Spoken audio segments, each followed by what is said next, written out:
We, the people, are proud to have this man as the President of the United States. Let me introduce the President, George W. Bush.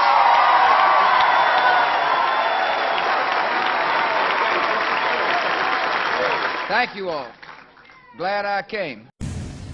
This is what President Bill Clinton did today. He started the day at an Obama campaign rally in Waukesha, Wisconsin.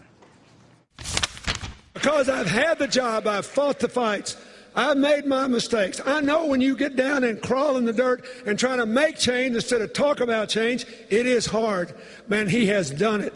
That was at 10:15 this morning. From there, President Clinton headed off to another campaign rally in Perrysburg, Ohio. From there, he headed to another campaign rally in Akron, Ohio. And as we were going on the air tonight, Bill Clinton was in Chillicothe, Ohio, at his fourth campaign event today for President Obama. So that was President Clinton's day. This is a Post-it note. This is a Post-it note stuck on the computer of my pal Steve Benin from Mattoblog.com. On said Post-it note, you see the date there, 11/1. And in Steve Benin's handwriting there, you see the words Bush and Caymans. Bush? Caymans? Oh, yes, Bush Caymans. Save the date.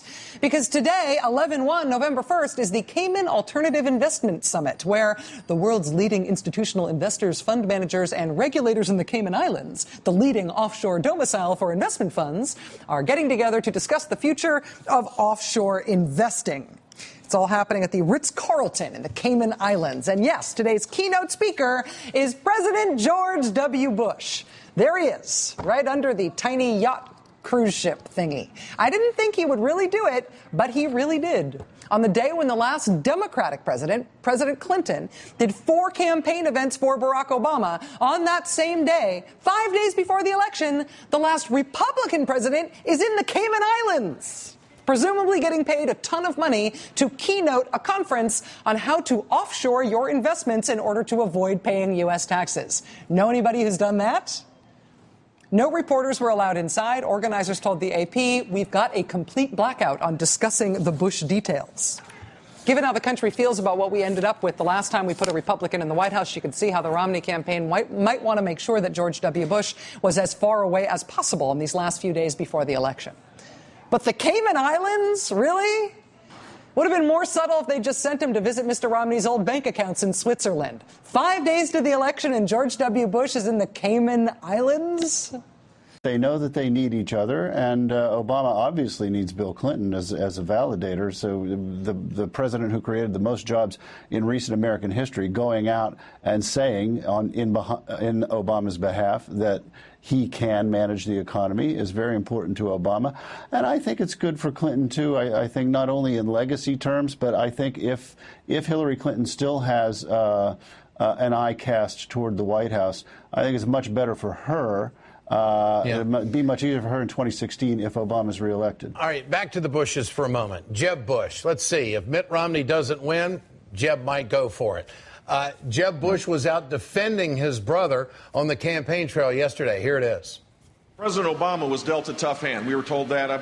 We hear this every day almost if you watch TV. You know, and of course it's my brother's fault for everything that goes on. It's almost as though the dog ate my homework is the reason why we're going through tough times. What are your thoughts on that, Michael? Well, of course, that's what he's going to say. But the fact of the matter is that the financial crisis that we got into was George Bush's fault, and it was the Republican Party's fault. You can trace some things back to Clinton, the deregulation of Glass-Steagall in 1999, 2000. But nobody was watching the hen house when the banks were doing what they were doing under Bush's SEC. So it is true. If anything, Ed, I believe that the Democrats haven't done enough during this campaign season to draw a direct line between W and Romney and say, these are the policies that created the crisis, and Romney wants to enact exactly these policies, repeal Dodd-Frank and lower tax cuts on rich people, which is exactly what got us into the problem in the first place. I think Democrats haven't done that quite enough. Well, I think if Mitt Romney had been a candidate of more definition, where he absolutely took a stand on topic A, B, and C, and maybe if they were starting to gain some ground with voters and independent voters, Maybe they would have used Bush to connect him to the hip in that regard, but it kind of looks like they haven't had to.